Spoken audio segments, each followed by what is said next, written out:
Media మిత్రులందరికీ నమస్కారం. ఈరోజు ఢిల్లీ ఐటీ సంబంధించినటువంటి మీట్ అండ్ గ్రీట్ జరిగింది. దాదాపు ఢిల్లీ ప్రాంతంలో ఉన్నటువంటి మ్యాక్సిమం ఇంపార్టెంట్ ఐటీ ప్రొఫెషనల్స్ అందరూ, అలాగే వైఎస్ఆర్ కాంగ్రెస్ పార్టీ సింపథైజర్స్, రాజశేఖర్ రెడ్డి గారి దగ్గర నుంచి ఇప్పటి వరకు ఎప్పుడూ యాక్టివ్గా పార్టీ కోసం పనిచేస్తున్నటువంటి ప్రతి ఒక్కరూ పాల్గొనడం జరిగింది. ప్రత్యేకంగా వాళ్ళకి ధన్యవాదాలు. ఈ మీటింగ్కి సంబంధించి, ప్రత్యేకంగా ఐటీకి సంబంధించి తెలుగుదేశం ప్రభుత్వం కావచ్చు, కూటమి ప్రభుత్వాలు కావచ్చు, ఎప్పుడున్నా కూడా ఐటీకి సంబంధించి మాదే పేటెంట్ హక్కు అని భావిస్తూ ప్రచారాలని హోరెత్తిస్తూ ఉంటారు.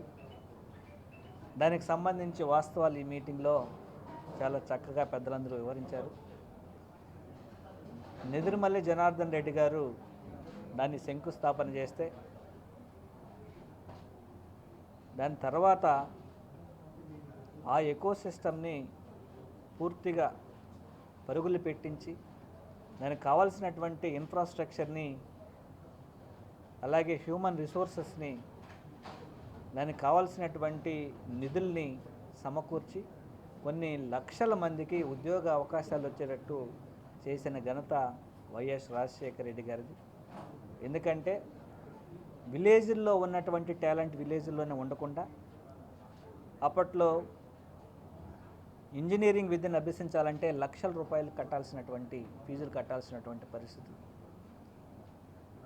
ఆ పరిస్థితి నుంచి ఇంజనీరింగ్ విద్యని చదవాలనుకున్న ప్రతి ఒక్కరూ చదువుకునే విధంగా ప్రభుత్వం నుంచి పూర్తి సహాయ సహకారాలు అందించి, ఫీజు రియంబర్స్మెంట్ ద్వారా ప్రతి ఒక్క కుటుంబానికి, ప్రతి ఒక్క విద్యార్థికి భరోసా కల్పించారు. తద్వారానే ఎక్కువ మంది ఇంజనీరింగ్ని విద్యని అభ్యసించి ఈరోజు ప్రపంచ దేశాల్లో అతి ఎక్కువ మంది ఐటీ ప్రొఫెషనల్గా స్థిరపడడం, వాళ్ళ కుటుంబాలు స్థిమితంగా ఉండడం జరుగుతుంది. వైఎస్ కుటుంబం అటు జగనన్న కానీ రాజశేఖర రెడ్డి గారు కానీ పనుల మీదే దృష్టి పెడతారు. ప్రజలకు ఏం కావాలి అనే దృష్టి పెడతారు. కానీ దానికి విరుద్ధంగా ఎప్పుడు తెలుగుదేశం ప్రభుత్వం కానీ కూటమి ప్రభుత్వం కానీ అధికారంలోకి వచ్చినా చేయాల్సిన పనులు వదిలేసి కేవలం ప్రచారానికి పెద్దపీటేసి కోట్ల రూపాయలు ప్రచారం మీద ఖర్చు పెట్టి, వారు చెయ్యని పనిని కూడా మేమే చేసాం, దానికి మాకే పేటెంట్ వస్తుందని చెప్పుకునే పరిస్థితులు గతంలోనే ఉన్నాయి, ఇప్పుడు కూడా అదే జరుగుతూ ఉంది. అభివృద్ధి మీద ఎలాంటి దృష్టి పెట్టకుండా ఈరోజు ప్రతి గ్రామంలోనూ ఇన్ఫ్రాస్ట్రక్చర్ క్లియర్ కట్గా డెవలప్ చేసి గ్రామ స్వరాజ్యం దిశగా జగనన్న ప్రభుత్వం పనిచేస్తే, పూర్తిగా వ్యవస్థలన్నీ కూడా నిర్వీర్యం చేసేసి కేవలం ప్రచార ఆర్భాటాలకు మాత్రమే ఏదనంటే సోషల్ మీడియాలో టార్గెట్ చేయడం, వాళ్ళకున్నటువంటి మీడియా వ్యవస్థల ద్వారా జగన్మోహన్ రెడ్డి గారిని టార్గెట్ చేయడమే పనిగా పెట్టుకున్నది ఇప్పుడున్నటువంటి కూటమి ప్రభుత్వం. ప్రతి విలేజ్లో గ్రామ సచివాలయాలు, ఆర్బీకే సెంటర్లు, అలాగే స్కూల్స్ ఇన్ఫ్రాస్ట్రక్చర్ని, అలాగే ఆ మండలాల్లో ఉన్నటువంటి పిహెచ్సిల్ని, సిహెచ్సిల్ని, కొత్త మెడికల్ కాలేజ్ కావచ్చు, ఎన్నో అభివృద్ధి కార్యక్రమాలు జగనన్న రిజ్యూమ్లో జరిగాయి.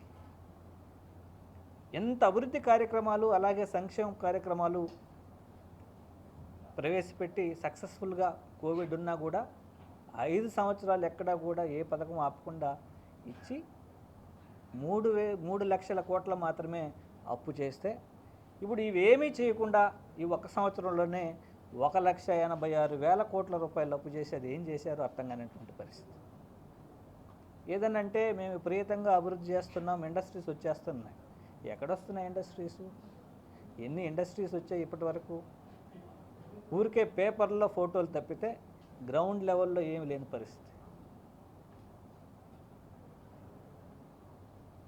ఇలా ప్రచారానికి దూరంగా, అభివృద్ధికి దగ్గరగా వాస్తవానికి దగ్గరగా పరిపాలించినటువంటి ఘనత జగన్మోహన్ రెడ్డి గారిది అయితే, ప్రచారానికి దగ్గరగా అభివృద్ధికి దూరంగా ఎప్పుడు టీడీపీ అధికారంలోకి వచ్చినా, ఎప్పుడు కూటమి ప్రభుత్వం అధికారంలోకి వచ్చినా జరుగుతున్నటువంటి పరిస్థితి.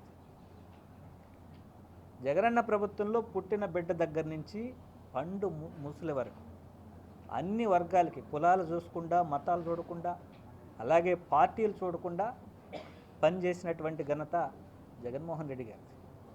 సాక్షాత్ ముఖ్యమంత్రి గారే వైఎస్ఆర్ కాంగ్రెస్ పార్టీకి సంబంధించినటువంటి ఏ ఒక్కరికి ప్రత్యక్షంగా కానీ పరోక్షంగా కానీ పని చేయకూడదు అని చెప్పినటువంటి ఘనత నాకు తెలిసి దేశ చరిత్రలో ఏ ముఖ్యమంత్రి గారు ఓపెన్ డయాస్ మీద మాట్లాడండి. పూర్తిగా ఈ మాటలు అనేటివి పూర్తిగా తను ప్రమాణ స్వీకారం చేసినప్పుడు ఏదైతే ప్రమాణం చేశారో దానికి విరుద్ధమైనటువంటి వ్యాఖ్యలు, విరుద్ధంగా పరిపాలన ఈరోజు రాష్ట్రంలో జరుగుతూ ఉంది.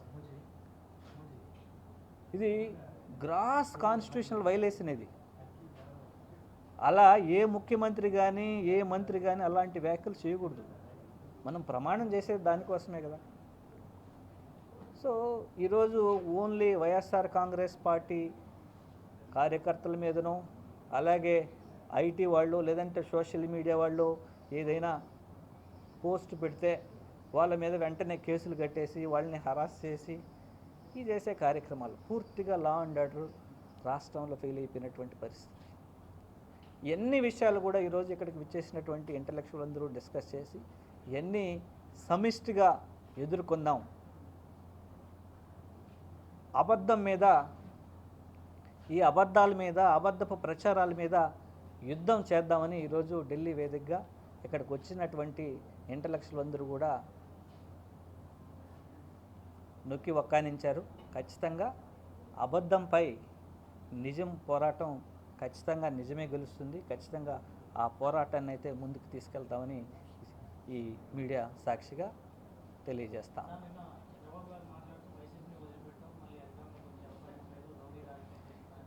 అది ఏ రాజకీయ పార్టీ చేతిలో ఉండదు కాబట్టి ఆ ఎలక్షన్ కమిషన్కి సంబంధించినటువంటి తప్పులుంటే మనం ఏం చేయలేం. కానీ ప్రజలైతే ఖచ్చితంగా వైఎస్ జగన్మోహన్ రెడ్డి గారి వైపే ఉన్నారు. ఎందుకంటే ఆయన అందించినటువంటి పరిపాలన ఆ విధంగా ఉంది. ఆ పరిపాలనకి ఈ పరిపాలనకి ప్రత్యక్షంగా ప్రజలు చూస్తూ ఉన్నారు కాబట్టి ప్రజల చేతుల్లో ఉంటుంది ఎవరికి అధికారం ఇవ్వాలా, ఎవరికి అధికారం ఇవ్వకూడదని. అది ఎవరో మీరు అనుకుంటే, నేను అనుకుంటేనే, ఇంకొకరు అనుకుంటేనే జరిగేది కాదు.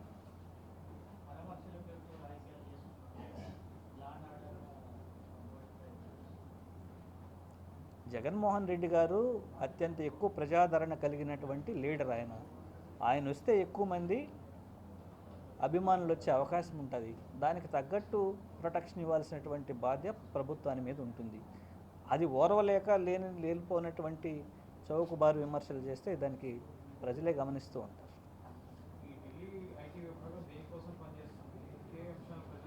నాట్ ఓన్లీ ఢిల్లీనేనండి, ఢిల్లీ చాప్టర్కు ముందు కూడా ముంబై కానీ, హైదరాబాద్ కానీ, బెంగళూరు ఇవన్నీ కూడా జరిగాయి.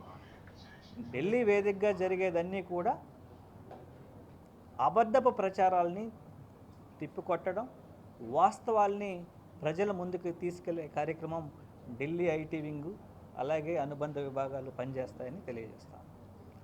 జగనన్న ఆదేశాల మేరకు.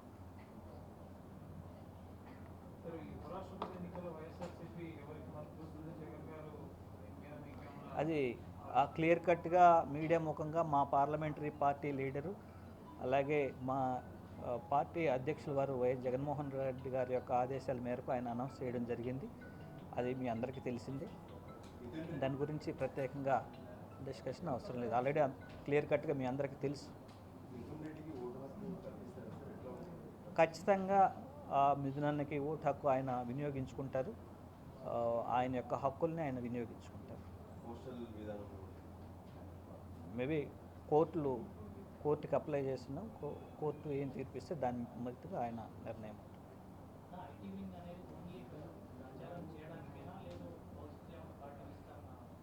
ఖచ్చితంగా మా పార్టీని ముందుకు తీసుకెళ్లడంలో అన్ని విభాగాల సహాయ సహకారాలు తీసుకుంటాం. దాంట్లో ప్రధానంగా ఐటీ ముఖ్య భూమిక పోషిస్తుందని మా అభిప్రాయం. థ్యాంక్ యూ అన్న, థ్యాంక్ యూ.